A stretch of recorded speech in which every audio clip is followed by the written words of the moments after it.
Alright, so since we discovered that you can now cool down skills or attacks while the pal's in the sphere, I've been testing some different builds, like 5 Libros, the highest attack stat pal, spamming Holy Burst, quiet quick kill on hard mode Victor, actually.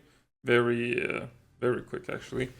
Then I've been trying some Xenolord party setups with only using the teleport skill, satellite meteor, to just fly around, never get hit. They do have vampiric, so that what little chip damage they do take while in the air will get healed. But I haven't really made any comparison videos. I know people have been asking for them, just because I haven't finished breeding any different pals. I would need to finish breeding like 5 pals with ferocious to test against, using Serenity with a booster and stuff like that. But right off the bat, the Holy Burst spam was very good. And then I only had 4 max Knocklums. If I had 5, I would have used 5. But 4 max Knocklums did it faster than 2 and 3 Dumuds. And just swapping, so having 5 max Knocklums and just spamming Rock Burst and Airblade seems like it would be probably the highest PAL DPS if you're not using 5 Holy Bursts on the Bellanor, which is also an option.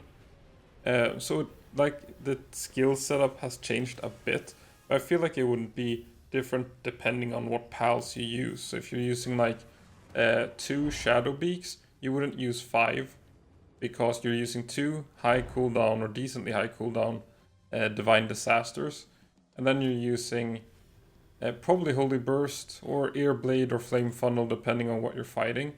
So rotating between 2 Shadow Beaks, maybe 3 just for the Holy Burst spam, and then 2 boosters. So that's changed to that. So really it seems to be that instead of using 1 pal and 4 boosters, we now have the option to still use 1 pal and 4 boosters if you have like a perfect rotation on 3 high power attacks. So something with like a high power dragon skill, beam slicer and blast cannon. Could be a potential 1 pal and 4 booster, just get a perfect rotation. Otherwise 5 pals would be if you're spamming 1 really strong skill. Like if you're spamming Holy Burst against Victor or Phaleris, that's also really strong. And then if you're using something like Knocklums, probably between like 3 and 5 depending on how many skills you're using. Against Björn, probably 5 Knocklums using Rock Burst, Holy Burst, or maybe Airblade probably. Yeah, Rock Burst, Airblade, Flame Funnel, and just rotating between them.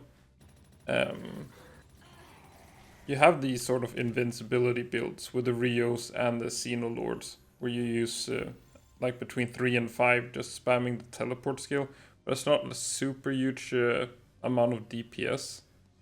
So if you want pure DPS, it's probably like you have the drawbacks, right, of not using boosters is that you're not getting Vanguard and you're not getting Stronghold Strategist unless you breed them onto the 5 attacking pals, I guess. You need to use souls on more pals instead of just souls on 1 pal. You also need to use food on more pals. And then you have to actually like micromanage a lot more, like swapping pals in the middle of the fight. It will often lead to more dodging, more like work with reload interruptions and stuff like that. So yeah. Anyway, about this sort of invisibility strategy that's been going on here. You kind of summon Rio, and just as it does the little clap on the ground, you only have Magna Crush equipped on them. As soon as it does the little clap on the ground, you hold the mount button.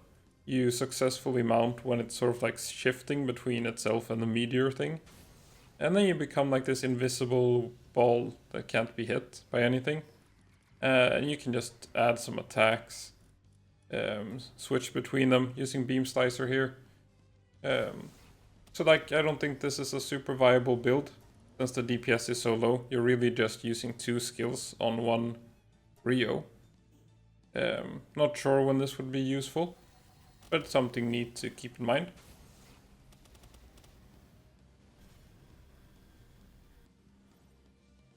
Yeah, not sure when it's useful, so we're gonna jump out of it with a new Magna Crush. And then we're gonna do that again. But this time we're going to think a little bit more outside the box. So you summon the Rios, you hold mount. There was a little bit too quick. The timing can be a little bit finicky. Summon, hold mount, a little bit too quick again. And then sometimes they just stop using the attack at all. Then you'll have to like reset the skill cooldowns. Then I had this one that I just gave beam slicer and stuff, so it's gonna prioritize using the long cooldown skills. Very quick. Okay, this should work. So now we just spam jump along this wall and be ready to dismount quickly. Use those triple jump boots and start grappling up the wall. This will take you outside the tower boss. This is also a way to tackle the bosses, I guess. You can shoot from up here. You can shoot from down on the bridge as well. So there are a couple of different strategies available to us now. I think they patched out the how to go underground thing. Like I recently made a video of how to go exploring underground. I think a lot of those methods got patched. So instead we're exploring space now. Gives us a chance to explore some of the hidden parts of Palworld. And also see where all these Xenolords are coming from, I guess. And Xenoguards and all the Xenovaders, Selines even. Maybe we'll find some Selines. So first we need to do a little bit of flying through a wall there. So you need to orient yourself here, it can be a little bit tricky. I know my way around the void. Been here once or twice. Been around the block. So we need to exit Victor's fight. We don't want to bother with that anymore. It was a little bit too easy to kill him from outside the box. He wasn't really fighting back. So we need to ascend. Really. The game has become too easy. We need to ascend out of here somehow. I think I might be stuck.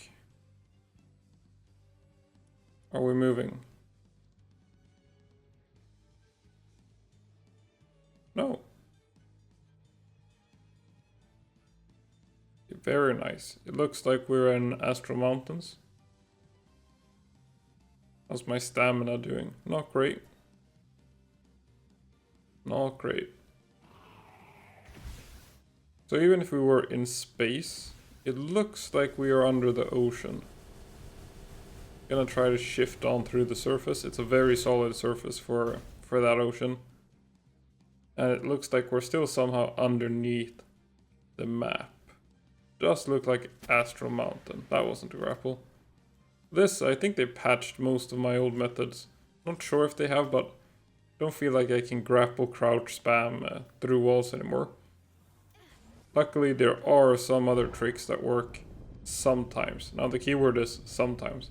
You can try these Magna Crushes and Asher Mains and different skills like that. Xenolord's teleport skill, even the sword skill. Otherwise you just gotta glitch around a little bit. Grappling the floor seems to work. Still seems like we're stuck in a wall though. We're stuck in some sort of invisible wall. That makes sense. We have ascended through... Okay, so that's 3 or 4 invisible walls we've managed to get through now. Probably gonna teleport back...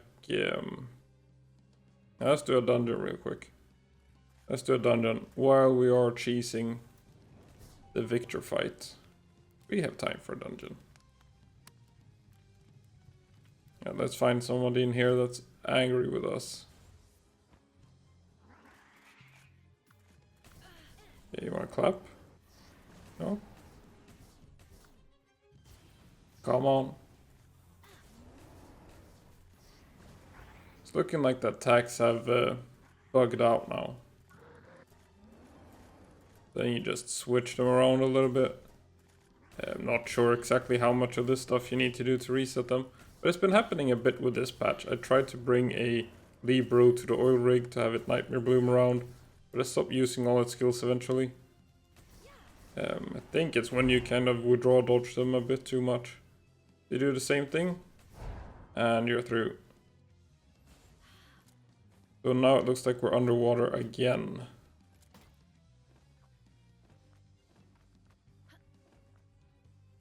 Can we climb through? No, but we are swimming. Swimming is good. Perfect. Where am I? There we go. Okay, so Victor's over there, I guess.